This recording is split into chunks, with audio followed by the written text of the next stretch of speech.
नमस्कार दोस्तों, स्वागत है आपका आपके चैनल एग्ज़ाम द्वार में। आज मैं आपको जीके से संबंधित कुछ क्वेश्चन बताऊंगा। ये क्वेश्चन रेगुलर एग्ज़ाम में आते हैं और एसएससी और रेलवे में बार बार पूछे जाते हैं। सो लेट्स स्टार्ट करते हैं आज का जीके का ये वीडियो। इससे पहले मैं ये बताना चाहता हूँ कि ये जो क्वेश्चन है ये सिलेक्टेड क्वेश्चन है रेलवे सामान्य अध्ययन का जीके का। इसको पढ़ लेने के बाद मैं श्योर हूँ कि आपकी तैयारी काफ़ी अच्छी हो जाएगी। अभी मैंने 50 क्वेश्चन का कलेक्शन लिया है। प्रत्येक वीडियो में आपको 50-50 जीके क्वेश्चन मिलते रहेंगे, जिससे आपकी तैयारी 100% कंप्लीट हो जाएगी अगर आप सारे वीडियो देखते रहें। तो डेली फॉलो करें, लाइक करें, सब्सक्राइब करें और शेयर करें वीडियो को। तो आइए शुरू करते हैं आज का पहला क्वेश्चन। दिल्ली के तख्त से राज्य करने वाली पहली और एकमात्र महिला मुस्लिम महिला कौन थी? दिल्ली के तख्त पे राज्य करने वाली पहली और एकमात्र मुस्लिम महिला कौन थी? तो उत्तर है रजिया सुल्तान, इल्तुतमिश की बेटी रजिया सुल्तान। क्वेश्चन नंबर दूसरा लेते हैं। पानीपत की प्रथम लड़ाई बाबर और किसके बीच में लड़ी गई थी? पानीपत की प्रथम लड़ाई बाबर और किसके बीच में लड़ी गई थी? तो उत्तर है हुमायूं। बाबर और इब्राहिम लोदी के बीच लड़ी गई थी। पानीपत की प्रथम लड़ाई बाबर और इब्राहिम लोदी के बीच लड़ी गई थी। नटराज की प्रसिद्ध कांस्य प्रतिमा किस कला का सुंदर उदाहरण है? नटराज की प्रसिद्ध कांस्य प्रतिमा किस कला का सुंदर उदाहरण है? उत्तर है चोल कला। अगला क्वेश्चन लेते हैं। Question number 4। राजस्व मीन्स मालगुजारी सुधार शुरू करने में अकबर की सहायता किसने की थी? तो उत्तर है टोडरमल ने की थी। अकबर की सहायता टोडरमल ने की थी। अगला क्वेश्चन लेते हैं। पिंक सिटी, जयपुर को पिंक सिटी बोलते हैं। पिंक सिटी जयपुर किसने स्थापित किया था? सवाई जय सिंह ने बसाया था जयपुर को, सवाई जय सिंह ने। अगला क्वेश्चन है। पहली बौद्ध परिषद कहाँ पर हुई थी? पहली बौद्ध परिषद राजगृह में हुई थी। अगला क्वेश्चन लेते हैं। हर्षचरित के लेखक कौन है? हर्षचरित के लेखक कौन है? बाणभट्ट। बाणभट्ट है हर्षचरित के लेखक। अगला क्वेश्चन लेते हैं। आकृति चित्र वाले सिक्के किनके अंतर्गत लोकप्रिय हुए थे? आकृति चित्र वाले सिक्के किनके बीच लोकप्रिय हुए थे? तो उत्तर है इंडी बैक्ट्रियन लोगों के बीच लोकप्रिय हुए थे। अगला क्वेश्चन लेते हैं। भारत के किस नगर में सबसे बड़ा प्राणी उद्यान है? तो कोलकाता में सबसे बड़ा प्राणी उद्यान है। कोलकाता पश्चिम बंगाल में है। मलयालम एक भाषा है। मलयालम किस राज्य की भाषा है? तो मलयालम आपको पता होगा केरला की भाषा है, केरल की। नेक्स्ट क्वेश्चन लेते हैं। रॉक गार्डन कहाँ पे है? कौन सा नगर अपने उद्यान रॉक गार्डन के लिए बहुत ही प्रसिद्ध है? तो रॉक गार्डन जिसको नेकचंद ने बनाया था, रॉक गार्डन चंडीगढ़ में है। सुपना लेक भी वहीं पे है, चंडीगढ़ में। दक्षिण भारत की नदियों में से कौन सी नदियाँ अरब सागर में गिरती है? दक्षिण भारत की जो नदियाँ उनमें से कौन सी नदियाँ जो है अरब सागर में गिरती है? तो ताप्ती और नर्मदा, ये दो नदियाँ हैं, नर्मदा और ताप्ती, जो अरब सागर में गिर जाती है। सागौन किस वन का उत्पाद है? कैसे वनों में सागौन जैसे पौधे होते हैं? तो मानसूनी वनों में होते हैं सागौन। भारत में कौन सा राज्य सामान्य नमक का सबसे बड़ा उत्पादक है? नमक बनाने में सबसे अग्रणी राज्य कौन सा है? उत्तर है गुजरात। गुजरात का जो रन का कक्ष है, सबसे ज़्यादा नमक का उत्पादन होता है वहाँ पे। हिमालय पर्वत की सबसे ऊंची चोटी कहाँ पे स्थित है?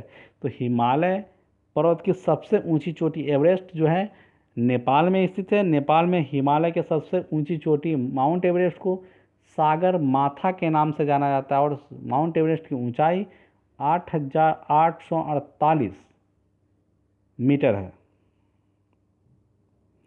चंद्र ग्रहण किस दिन होता है? तो चंद्र ग्रहण जो होता है वो पूर्णिमा के दिन होता है। डिगबोई तेल क्षेत्र किस राज्य में स्थित है? कहाँ पे है भारत में डिगबोई जो है वो असम में है।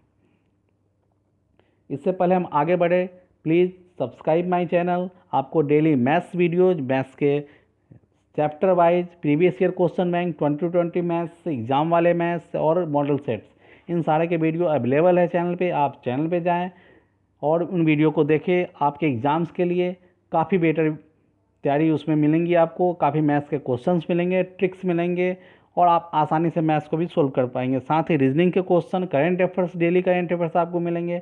तो चैनल को लाइक करें और सब्सक्राइब करें। भारत में 1 रुपये के करेंसी नोट पर किसके हस्ताक्षर होते हैं? तो भारत में 1 रुपये करेंसी नोट्स पे वित्त मंत्रालय के सचिव हस्ताक्षर करते हैं। अगला क्वेश्चन लेते हैं, भारत में सबसे लंबा राष्ट्रीय राजमार्ग NH, नेशनल हाईवे 7 जो है वो किन 2 स्थानों को जोड़ता है? सबसे लंबा राजमार्ग है नेशनल हाईवे 7, तो ये जोड़ता है वाराणसी को कन्याकुमारी से। अगला क्वेश्चन लेते हैं, योजना आयोग का पहला अध्यक्ष कौन था? योजना आयोग, प्लानिंग कमीशन, जिसका अब नया नाम नीति आयोग है, योजना आयोग का पहला अध्यक्ष कौन था? मैं ये बता दूं आपको कि योजना आयोग के पदेन अध्यक्ष जो होते हैं वो प्रधानमंत्री ही होते हैं। नीति आयोग के जो पदेन अध्यक्ष है बाय डिफ़ॉल्ट, तो जो भी उसमें का प्रधानमंत्री होता है वो योजना आयोग का भी अध्यक्ष होता है। तो पहले अध्यक्ष का मतलब 1947 की बात हो रही है, तो उसमें पंडित जवाहरलाल नेहरू देश के प्रधानमंत्री थे। सो योजना आयोग के प्रथम अध्यक्ष पंडित जवाहरलाल नेहरू थे। नदी द्वारा सिंचित क्षेत्र, नदी के द्वारा सिंचित क्षेत्र क्या कहलाता है? वो बेसिन कहलाता है, बेसिन, द्रोणिका। किस क्षेत्र में औद्योगिक क्रांति, किस देश में औद्योगिक क्रांति सबसे पहले शुरू हुई? इंग्लैंड, जो ब्रिटेन है, इंग्लैंड में औद्योगिक क्रांति सबसे पहले शुरू हुई, औद्योगिक क्रांति। हवाला बाजार किससे संबंधित है? हवाला जो है गलत तरीके से, गैर कानूनी तरीके से विदेशी मुद्रा का विनिमय है। विदेशी मुद्रा का भारत में लाने की प्रक्रिया जो है गलत तरीके से, गैर कानूनी तरीके से लाने की प्रक्रिया को हवाला बोलते हैं। भारत में सबसे बड़ी बचत किस किस क्षेत्र से आती है? भारत में सबसे बड़ी बचत घरेलू क्षेत्रों से आती है। संसद में बजट कौन प्रस्तुत करता है? संसद में बजट वित्त मंत्री प्रस्तुत करते हैं। राजनीति विज्ञान का केंद्रीय प्रतिपाद्य क्या है? राजनीति विज्ञान का केंद्रीय प्रतिपाद्य राज्य है, स्टेट है। 50 क्वेश्चंस का कलेक्शन मैंने इसमें लिया है। आपको पर डे 50 क्वेश्चंस मिलते रहेंगे और आपकी जीके काफ़ी अच्छी हो जाएगी, 100% तैयारी हो जाएगी अगर आप डेली वीडियो देखते रहें और इसको ऑडियो से सुने। अर्थशास्त्र का पिता एडम स्मिथ को कहा जाता है, अर्थशास्त्र का पिता एडम स्मिथ को बोला जाता है। नेक्स्ट क्वेश्चन लेते हैं, भारत में क्षेत्रीय ग्रामीण बैंकों ने किस वर्ष काम करना शुरू किया था? भारत में जो ग्रामीण बैंक है, क्षेत्रीय ग्रामीण बैंक, वो 1975 से काम करना शुरू किया था, 1975 से। नेक्स्ट क्वेश्चन लेते हैं, गांधी जी ने भारतीयों के साथ दुर्व्यवहार के विरोध में सत्याग्रह शुरू किया था सबसे पहले किस देश में? गांधी जी ने सबसे पहले किस देश में भारतीयों के प्रति हो रहे दुर्व्यवहार के विरोध में सत्याग्रह शुरू किया था? दक्षिण अफ्रीका में, केप टाउन वहाँ पे जगह है। भारतीय राष्ट्रीय कांग्रेस का पहला अधिवेशन, WC बनर्जी उसके अध्यक्ष थे, संस्थापक AO ह्यूम थे। 1885 में हुआ था पहला अधिवेशन, और कहाँ हुआ था? वो मुंबई में हुआ था, उस समय बम्बई था। 1885 भारतीय राष्ट्रीय कांग्रेस का पहला अधिवेशन 1885। आज़ाद हिंद फौज किस वर्ष बनाई गई थी? तो 1942 में बनाई गई थी। भारत छोड़ो आंदोलन भी 1942 में हुआ था। 1907 में कांग्रेस का पहला विभाजन कहाँ हुआ था? तो सूरत फूट के नाम से इसे जाना जाता है। यह सूरत में हुआ था 1907, 1907 में सूरत फूट के नाम से जाना जाता है, 1907 में हुआ था। भारत में पहला समाचार पत्र किसने शुरू किया था? विश्व में चाइना ने शुरू किया था, प्रिंटिंग प्रेस भी चाइना में, छपाई भी चाइना में शुरू हुई थी। भारत में पश्चिम बंगाल का में शुरू हुई थी, कोलकाता में। बंगाल गजट नाम से निकाला गया था, जेम्स ए हिक्की ने शुरू किया था। भूकंप तरंगे किस में दर्ज की जाती है? तो भूकंप तरंगे सिस्मोग्राफ में दर्ज की जाती है। ओजोन सतह हमें किससे संरक्षण प्राप्त करती है, किससे बचाती है? तो घातक परावैंगनी किरणों से ओजोन हमें बचाती है। गर्म किए जाने पर नीले कांच में किस रंग की चमक आ जाती है? गर्म करने पर नीला कांच कैसा दिखने लगता है? तो लाल रंग में दिखने लगता है। अगला क्वेश्चन, स्टेनलेस स्टील क्या है? तो निकेल क्रोमियम शीशे का मिश्रण है। तो स्टेनलेस स्टील जो है मिश्र धातु है। शक्ति का मात्रक यूनिट क्या है? वाट है। शक्ति का मात्रक वाट है। नेक्स्ट क्वेश्चन, जल का घनत्व सबसे अधिकतम कितने डिग्री पर होता है? कितने डिग्री सेंटीग्रेड पर सबसे ज़्यादा डेंस होता है, घना होता है? पानी जो है सबसे ज़्यादा डेंस 4 डिग्री सेंटीग्रेड पर होता है, 4 डिग्री सेंटीग्रेड। संयुक्त राष्ट्र मानवाधिकार आयोग का मुख्यालय कहाँ पे है? Head office. संयुक्त राष्ट्र मानवाधिकार आयोग का मुख्यालय जो है वो जिनेवा में है। राज्य के विश्वविद्यालयों के कुलाधिपति मुख्य रूप से या सामान्य रूप से कौन होता है? राज्यों के जो यूनिवर्सिटीज़ है उसके जो चांसलर हैं वो वही राज्य के राज्यपाल होते हैं, गवर्नर। अंतरिक्ष में उड़ान भरने वाला पहला जानवर कौन सा था? कुत्ता था, एक कुत्ता था पहला जानवर। अंतर्राष्ट्रीय अपराध पुलिस संगठन इंटरपोल के रूप में जो इसे जाना जाता है, क्या मुख्यालय कहाँ है? इंटरपोल का मुख्यालय लियोन्स में है। लियोन्स कहाँ पे है? फ्रांस में। किस भारतीय बैंक की विदेशों में सबसे अधिक संख्या में शाखाएं हैं? भारतीय बैंक की विदेशों में सबसे अधिक संख्या किस बैंक की है? तो वह है bank of Baroda. Bank of Baroda की भारतीय बैंक है जो विदेशों में सबसे ज़्यादा शाखाएं हैं। किस व्यक्ति ने भारत और पाकिस्तान दोनों देशों के उच्चतम नागरिक पुरस्कार प्राप्त किए हैं? तो ये मोरारजी देसाई थे। इन्हें भारत का निशान है पाकिस्तान और उन्हें पाकिस्तान का सर्वोच्च नागरिक पुरस्कार निशान है पाकिस्तान और भारत का सर्वोच्च नागरिक पुरस्कार भारत रत्न दिया जा चुका है। इन्हें दोनों पुरस्कार प्राप्त हैं।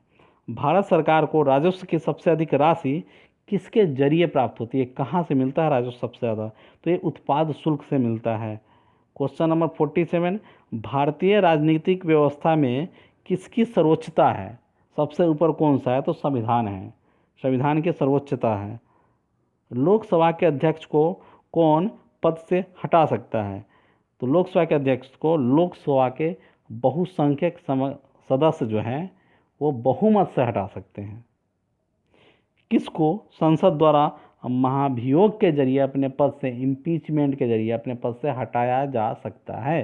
राष्ट्रपति को संविधान के का उल्लंघन करने पे महाभियोग लगा के हटाया जा सकता है। और सबसे लास्ट क्वेश्चन है, राज्यसभा की 1/3 जगहों को भरने के लिए चुनाव कब किया जाता है? मैं राज्यसभा के बारे में बता दूं, हमारी संसद है, संसद में 2 सदन है, एक लोकसभा एक राज्यसभा। लोकसभा जो है निचला सदन है, मतलब लोअर क्लास है। राज्यसभा ऊपरी सदन है, अपर क्लास है। लोकसभा भंग हो सकती है, राज्यसभा भंग नहीं हो सकती है। लोकसभा का कार्यकाल 5 साल का होता है, राज्यसभा का कार्यकाल 6 साल का होता है और हर 2 साल बाद राज्यसभा के 1/3 सदस्यों को भरा जाता है। इसके साथ ही आज का ये जीके सामान्य अध्ययन का वीडियो हमारा ख़त्म हो रहा है। Please like share and subscribe my channel. हमारे चैनल को आप लाइक कीजिए, शेयर कीजिए, सब्सक्राइब और सर्च कीजिए एग्ज़ाम द्वार। आपको इसमें maths, GK, reasoning, current affairs के वीडियो मिलेंगे जो आपके एग्ज़ाम्स के लिए फ़ायदेमंद है। तो आज का वीडियो हम यहीं समाप्त करते हैं। Good bye.